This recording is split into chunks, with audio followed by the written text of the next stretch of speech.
Hello dear 9th class students. So today we will start with the chemistry chapter number 3 atoms and molecules. We will not complete the chapter today. आज एक छोटा सा part 1 cover करेंगे of chapter 3 atoms and molecules. Students, अगर मैं आपसे पूछूं कि 8th में आपने एटम के बारे में क्या पढ़ा था, आपने ये पढ़ा था कि एटम बहुत टाइनी होते हैं. टाइनी मीन्स बहुत छोटे छोटे से पार्टिकल्स होते हैं. और मॉलिक्यूल क्या होता है? जब बहुत सारे एटम्स आपस में कंबाइन हो जाते हैं हम उसको मॉलिक्यूल बोलते हैं. Right, so let's start with the chapter. Before starting the chapter atoms and molecules, हमें दो laws learn होने चाहिए. Number 1 is law of conservation of mass. Number 2 is law of constant proportion. What is the meaning of constant? Definite, एक proper proportion होनी चाहिए चीज की. Law of chemical combination में ये दो laws आते हैं हमारे, law of conservation of mass and law of constant proportion. ये लॉज एस्टैब्लिश किसने किए? लवॉइजियर एंड जोसेफ एल्प्रोस्ट. इन्होंने केमिकल कॉम्बिनेशन के दो लॉज दिए, law of conservation of mass and law of constant proportion. So पहला लॉ पढ़ते हैं, law of conservation of mass. Law of conservation of mass क्या बोलता है? आपको पता है जब भी हम कोई रिएक्शन लिखते हैं, जब भी हम कोई रिएक्शन लिखते हैं, सपोज मैंने एक रिएक्शन लिखी, zinc plus copper sulphate gives out zinc sulphate plus copper, जो आप 8th में पढ़ के आए हैं इन डिस्प्लेसमेंट रिएक्शन. ये जिंक है, ये कॉपर है, यहां बना जिंक सल्फेट, यहां बना कॉपर.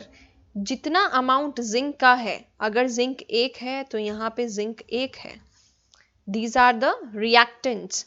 जो हमारे लेफ्ट हैंड साइड होते हैं उसको हम क्या बोलते हैं? रिएक्टेंट्स. एंड जो हमारे राइट हैंड साइड होते हैं उसको हम क्या बोलते हैं? Products.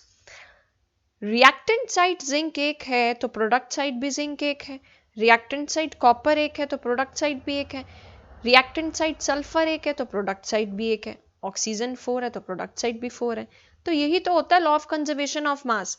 So it states that mass can not be created और destroyed in a chemical reaction.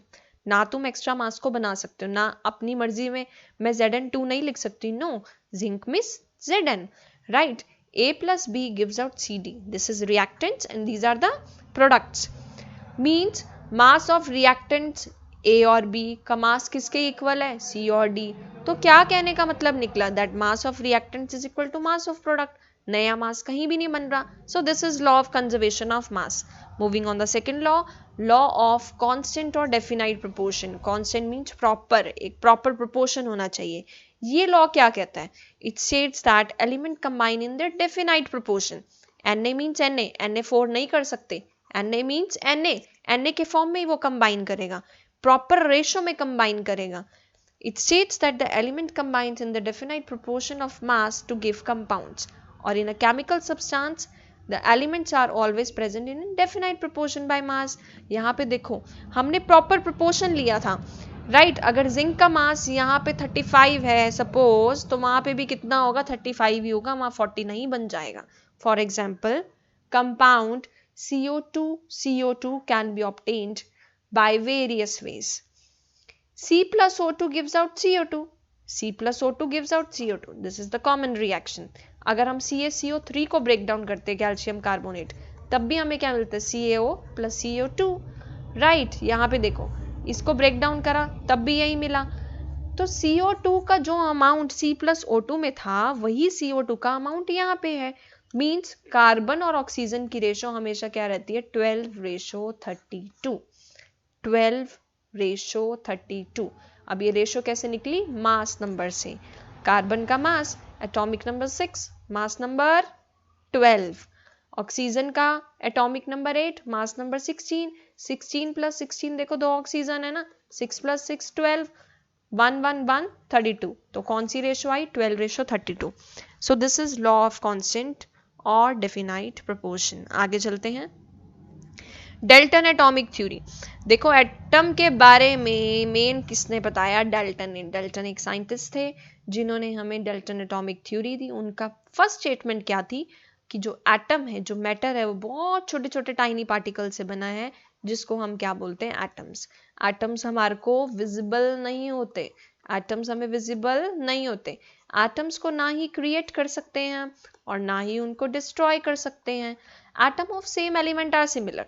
Suppose hydrogen बोला तो hydrogen will always be similar. आप हाइड्रोजन को सल्फ्यूरिक एसिड में ले जाओ, आप हाइड्रोजन क्लोराइड ले जाओ, but hydrogen will remain hydrogen, right. Atoms of different element are different. Atom of different element, suppose hydrogen sulphide बोला मैंने, यहाँ H तो हाइड्रोजन ही रहेगा, लेकिन सल्फर सल्फाइड हो जाएगा, ये नहीं इसने अपने साथ वाले को भी हाइड्रोजन बना दिया, राइट। उसके बाद उन्होंने क्या बोला कि एटम एक फिक्स्ड रेशो, एक छोटी सी रेशो में कंबाइन करते हैं एक कंपाउंड बनाने के लिए। Next, the relative number and kind of atoms are constant in a given compound. अगर मैंने हाइड्रोजन सल्फाइड का फॉर्मूला H2S बोला, it will remain H2S life time, right. HS2 नहीं बन जाएगा, वो क्या रहेगा H2S, because it's constant. Coming on next, what is atom. Atom क्या होता है? अभी मैंने आपको स्टार्टिंग में बताया कि ये छोटा सा क्या है, एटम। एटम आपस में जब कंबाइन करते हैं तो वो क्या बना देते हैं, मॉलिक्यूल। बट अभी हम स्टडी कर रहे हैं दैट व्हाट इज एटम। जितना भी मैटर होता है, मैटर क्या होता है, सिक्स्थ में भी बनाया, फोर्थ में भी बनाया, सॉलिड, लिक्विड, गैसियस। सॉलिड में आपको पता है ना, हम एटम्स को कितने चिपका चिपका के बनाते थे, लिक्विड में दूर दूर, गैसियस में और दूर दूर। So matter is made up of atoms, this is matter. Which matter is this, solid. As कोई भी एम्प्टी स्पेसेस नहीं है इनके बीच में, तो ये क्या है, solid, right. Atoms are the smallest particle of element. Element का छोटा सा पार्ट होता है atom. Atoms are very small, बहुत टाइनी होते हैं। They are smaller than anything that we can imagine. हम लोग कंपेयर भी नहीं कर सकते, इमेजिन भी नहीं कर सकते, इतने छोटे होते हैं वो। The size of atoms is measured in atomic radius. Atom का साइज किस में मेजर करते हैं, atomic radius. Atomic radius is measured in nanometres. ये आपको MCQ में क्वेश्चन आ सकता है कि एटॉमिक रेडियस को हम किस में मेजर करते हैं। एटॉमिक में रेडियस को हम मेजर करते हैं नैनोमीटर में। अब डाल्टन ने एटॉमिक थ्योरी तो दे दी, डाल्टन ने एटॉमिक थ्योरी दी, बट उन्होंने कुछ सिंबल्स भी दिए। आपने तो सिंबल्स लर्न करे होंगे ऐसे, hydrogen, helium, lithium, beryllium, boron, carbon, nitrogen, oxygen, fluorine, neon. But no, Dalton ने अलग ही सिंबल्स दिए थे। ये सिंबल्स तो अब आए हैं, बट डाल्टन ने क्या सिंबल दिए थे ये आपको लर्न करने पड़ेंगे। हाइड्रोजन की उन्होंने क्या किया, एक सर्कल बनाया, उसमें डॉट लगा दी हाइड्रोजन। फॉस्फोरस का क्या किया, ऐसे क्रॉसेस। कॉपर का बीच में C, बट अगर हम मॉडर्न पीरियोडिक टेबल की बात करें वहां हम कॉपर को क्या लेते हैं, Cu, राइट। तो ये कुछ एलिमेंट्स के हमें सिंबल दिए किसने, डाल्टन ने। बट लेटर ऑन क्या हो गया था, हमारे जो सिंबल्स थे वो किसके बेसिस पे आए थे, IUPAC। IUPAC की फुल फॉर्म क्या होती है, international union of pure and applied chemistry, जिसमें हमने एलिमेंट्स के नेम ऐसे HHE की तरह लर्न करे in the case of symbols, जैसे कि यहां पर लिखा है। Next, atomic number and name of element 1 to 20. We will learn these elements in the form of trick. हम लोग रटेंगे नहीं, ट्रिक से लर्न करेंगे। So write down hi, hello, listen, BBC news on Friday night. आगे चलते हैं, ना मांगो अल्लाह से पेप्सी, सोडा, कोका कोला और काजू कतली, और काजू कतली। हाई से आपने याद रखना है एलिमेंट हाइड्रोजन, जिसका सिंबल है H, एटॉमिक नंबर 1। हेलो से याद रखना है आपने हीलियम, जिसका सिंबल है He। लिसन से याद रखना है आपने लिथियम, लिथियम का सिंबल क्या है, Li। फोर्थ, बी से याद रखना है आपने बेरिलियम, बेरिलियम, Be। फिफ्थ से याद रखना है आपने बोरोन, बोरोन को हम क्या बोलते हैं, कैपिटल B। सिक्स से याद रखना है आपने carbon, carbon is capital C। Seventh, nitrogen, nitrogen is capital N। Coming on eighth, on means oxygen, capital O। Ninth, Friday means fluorine, fluorine का सिंबल क्या होता है, capital F। 10th, night means neon, capital N, small e। 11th, na means sodium, Na। mango, mango means magnesium, magnesium को हम कैसे लिखते हैं, Mg. 13th, अल्लाह means aluminium, aluminium इसका सिंबल क्या होता है, Al. 14th, say means silicon, silicon is Si. Coming on 15th, Pepsi, phosphorus, Pepsi को याद रखना है आपने, phosphorus, P से.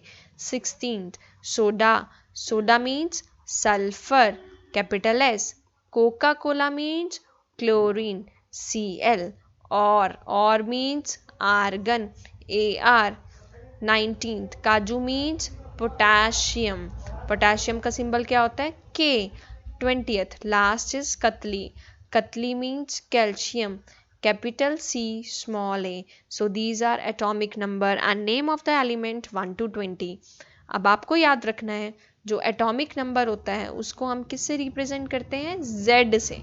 किससे रिप्रेजेंट करते हैं, Z से, right? So you have to learn all these atomic number 1 to 20. This is the base of the 9th and 10th class, right? Okay class, thank you.